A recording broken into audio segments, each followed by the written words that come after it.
Hey guys, thank you so much for watching today's video. I hope that you are having a great weekend. Thank you so much for hanging out with me on my channel, just spending a few minutes of your day watching one of my videos. Today I'm going to be talking about new makeup. So I have some eyeshadow palettes, some makeup collections. There are some really interesting products, a lot of colorful products to talk about in today's video, but I think it will be interesting to hear your opinions on these. So let me know what you guys think in the comment section below. I'm going to go through like 9 or 10 products, let you guys know what I'm planning on purchasing, what I'm going to pass over. But I'll link everything in the description box below in case you guys want to check them out yourself.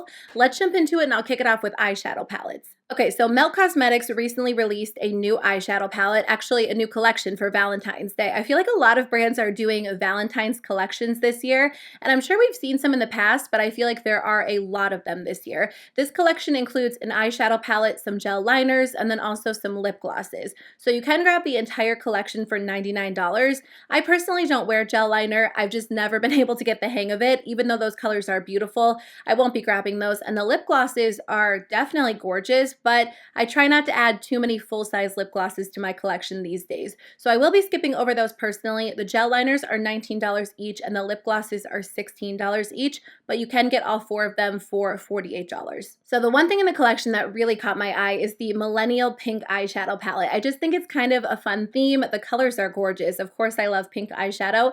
I just filmed a video on my channel not too long ago talking about older eyeshadow palettes that are on my wish list. And I did mention 2 palettes from Melt Cosmetics that I'm thinking about trying in 2020. They are both more on like the green side, and this one's obviously more pink focused, but it kind of caught me off guard because I feel like this one is so different than any of the other Melt Cosmetics palettes that I've seen before. This one comes with 10 different shadows. The majority of them are pink toned, and there's also a gorgeous silver, 2 deeper shades.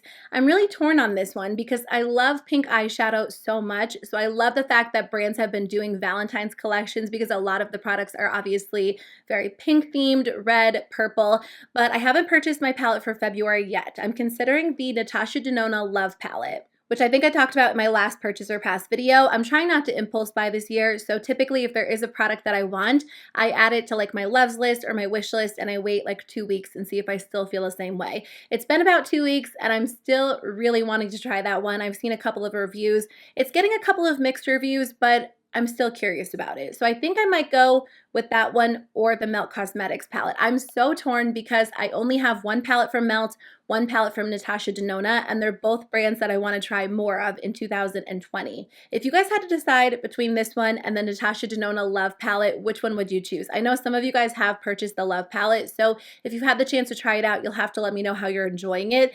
In the end, I think I will buy one of those as my February palette. I'm just not sure which one yet. So Urban Decay is releasing a new collection. I don't know if this is technically a Valentine's Day collection, but it will be available on their website on February 14th and then at Sephora on March 1st. So it's called the Wired Collection. It's a super bright, vivid collection with a pressed pigment palette, 4 glide-on eye pencils, 5 of their Vice lip chemistries, and then a new dual-ended product that comes with a liner and then also an iridescent transforming top coat powder, which kind of sounds interesting. So I have to say that I love that Urban Decay is doing such a bright and colorful collection. I feel like they used to be known for things like this, and then they kind of took a step back. They were doing a lot of neutrals. I love neutrals, but I think it's fun that they can do both. So I love that they're doing this. I personally don't think I'll be buying anything from this collection, but I can definitely still appreciate it. So the pressed pigment palette comes with 10 different colors. It retails for $39.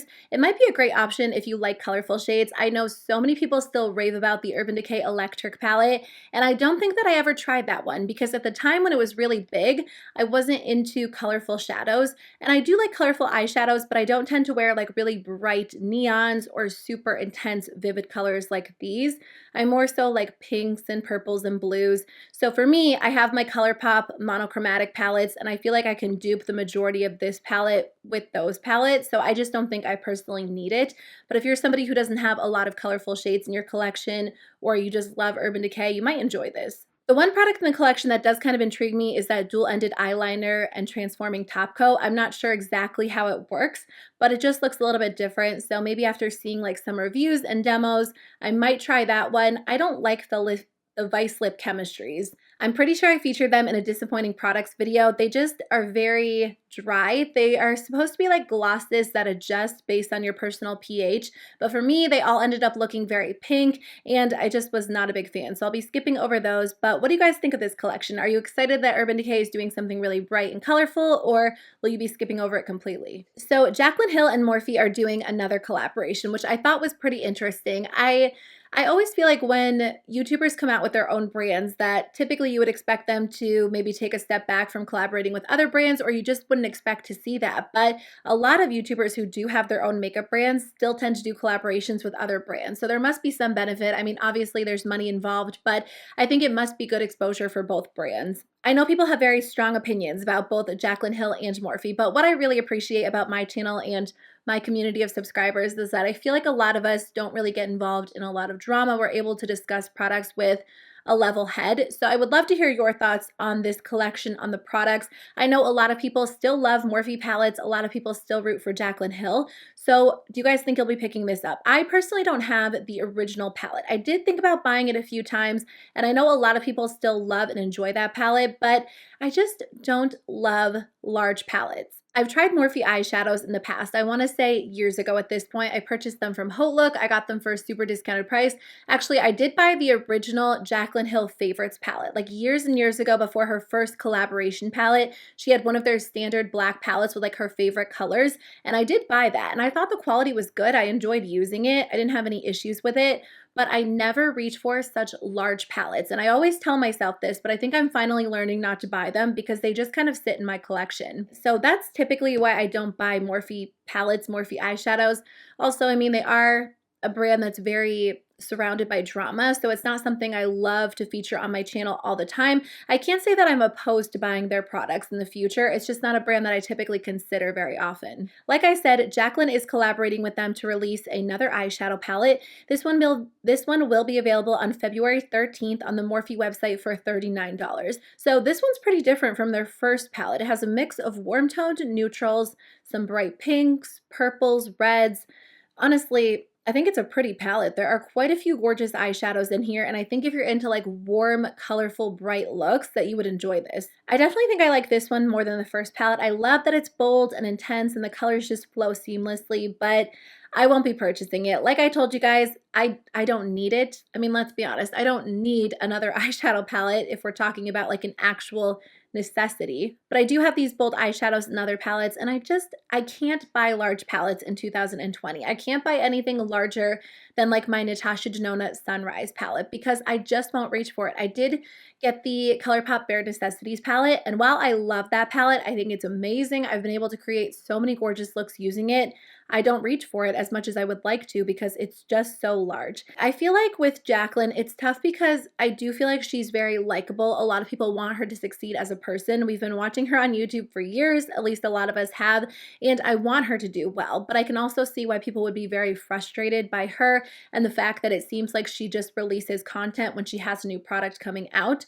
So I think in the end, it kind of comes down to what you want to do. If you like Jaclyn Hill as a person, if you're just in it for the makeup and you like the palette. And honestly, your opinion is valid either way. So I would love to hear your thoughts and what you guys think about this palette and this release. BH Cosmetics released the cutest little blush palettes recently. These are available on their website for $12 each.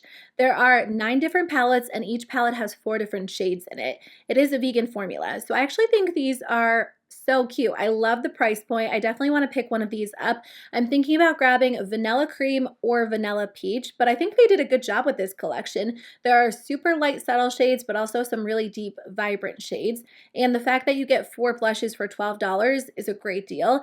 I know a lot of people love BH Cosmetics, and I want to try more of their makeup products in 2020. I recently filmed a video sharing my favorite affordable makeup brushes, and I did include a few sets from BH Cosmetics, so I'm excited to try more from them this year. I am working on a video on like the best and worst drugstore and affordable products, so I will test this out and let you guys know where that falls in that video. It should be up within the next, well, I was going to say week or two, but it might take me a while to test these out, so hopefully that video will be up soon. So Trendmood is releasing her 3rd box, and I've talked about the Trendmood box a few times on my channel. It's not technically a subscription box because you don't sign up and get the box regularly, but it follows a similar model in that you get a bunch of higher end products for a discounted price. Sometimes there are drugstore products, but you get multiple products for one price kind of bundled together. So I actually missed out on the first one. I did want to grab it, but it sold out so fast. I was lucky enough to get my hands on the second one, but again, it sold out very quickly. So she's actually releasing the third one. She does release these pretty quickly, and I mean, it is a new business, but hopefully more boxes will be available as she does keep releasing them, because I think a lot of people have been very frustrated by the fact that they haven't been able to get it. They sell out so quickly. And it does seem to be popular, but it's hard to know exactly how many they have available. So they've actually been offering a code. If you sign up for their emails, you get a pre-sale code, and you have to go to the website and type in the code when it goes live, and that's how you buy it. I got so lucky last time because I refreshed my email at the exact right time, and the code came through, and I purchased it, and then it sold out. But I read they're actually doing things a little bit differently for the third box. So they will still have a pre-sale code. So if you really are interested in grabbing it, I do recommend signing up for the email so you can get that code, but they're also going to have some available to everybody without a code.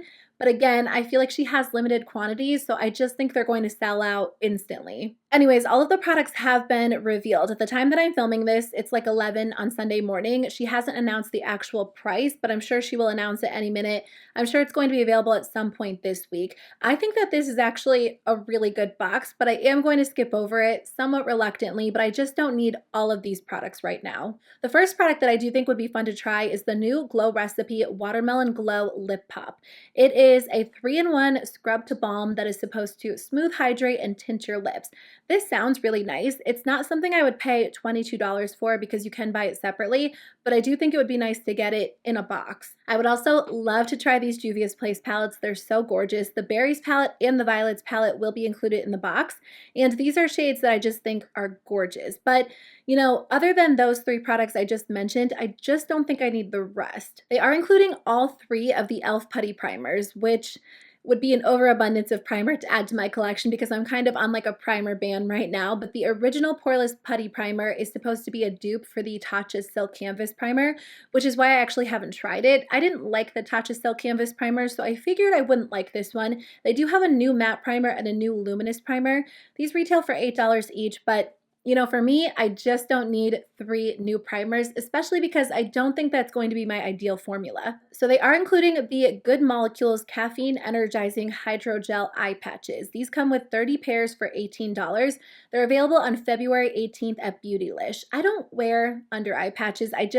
For some reason, I don't get into them. I've gotten some in subscription boxes, but I never reach for them. So I just feel like I wouldn't actually use that product. The last 2 products do sound nice, but I have an overabundance of skincare right now. So these are from Boscia. They are 2 serums that will be available on February 23rd at Ulta, February 25th at Sephora. The first one is a vitamin C serum. The second one is a vitamin B12 hydrating booster. Something that I've known but really come to realize over the past few months is that skincare products do expire. So I really try not to have a lot of backups. I'm working my way through any backups or multiples that I did have in my collection.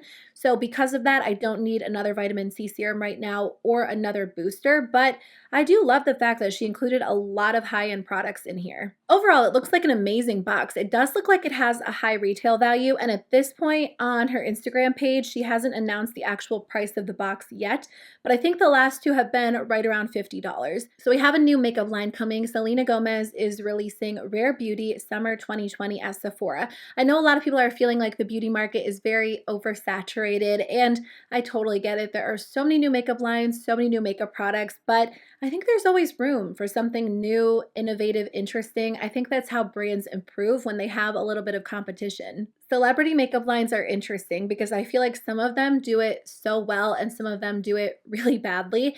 And what I think is interesting is a lot of them have the money to back the brand. So if they do it right and they put the money in and they do the research and they invest, it can be done well. And I'm hoping that's the case for Selena Gomez. I do feel like her line has a little bit more credibility because it's going to be available at Sephora.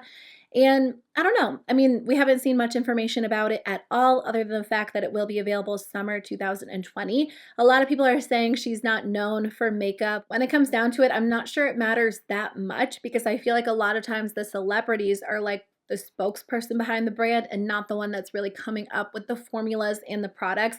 But I think Selena Gomez is so naturally beautiful and she doesn't seem to wear a ton of makeup. So I'm thinking it's going to be a little bit more of like a light coverage line with softer tones everyday products, which isn't always my go-to, but I'm still curious to see what she releases. I have two different brands to talk about that I actually haven't tried, but they did release some new products. So I would love to hear your thoughts. If you guys have tried either one of these brands or any of these products, you'll have to let me know what you think. So the first brand is Viseart, or is it Viseart? I hear it pronounced both ways whenever I watch YouTube videos. I haven't tried any of their products, but they just released a new eyeshadow palette for $39. Typically, I scroll right past their products because I was always under the assumption that their products were very expensive, and they definitely have some expensive eyeshadow palettes, but this one's $39, which is not too bad. It's called the Paris Edit Eyeshadow Palette, and it comes with 12 pretty shadows. You can grab this now at Sephora. It looks like they have like an edit collection where they create smaller palettes for a more affordable price tag. So like I said, I haven't tried anything from this brand. I've never really considered trying anything from the brand, but the fact that they do have $39 palettes makes it a little bit more intriguing to me. So if you guys have tried them, what do you think? Do you think they're worth the money? I wanted to talk about this in today's video to get your thoughts on the brand as a whole, but I do think this is a really pretty palette. Another brand that I haven't tried that I actually haven't heard about in years is Sugarpill. I remember them being so big when I first started watching YouTube videos, and I feel like they were maybe known for like their single shadows, but they are coming out with an eyeshadow palette. This one is the Capsule Collection Pink Edition. It comes with 5 matte shadows, 4 metallics, 1 blush, and it retails for $42.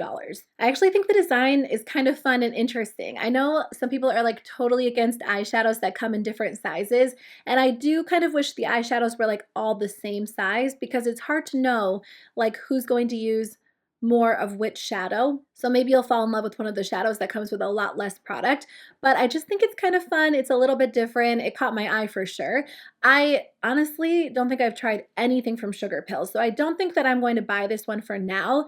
The colors are pretty, but the palette as a whole doesn't really appeal to me, like the shades in it, but I did want to bring them up and hear your thoughts on the products. I remember they were so big back in the day, so I feel like now they're kind of on my radar, and the fact that this one is called the Capsule Collection Pink Edition makes me think they are going to release more. So I feel like Sugarpill is one that I'm kind of curious about now, but I do think the palette is kind of fun. I just won't be buying it. All right, the last thing I wanted to mention in today's video is from Physicians Formula. They are collaborating with Exterior Glam on this new collection.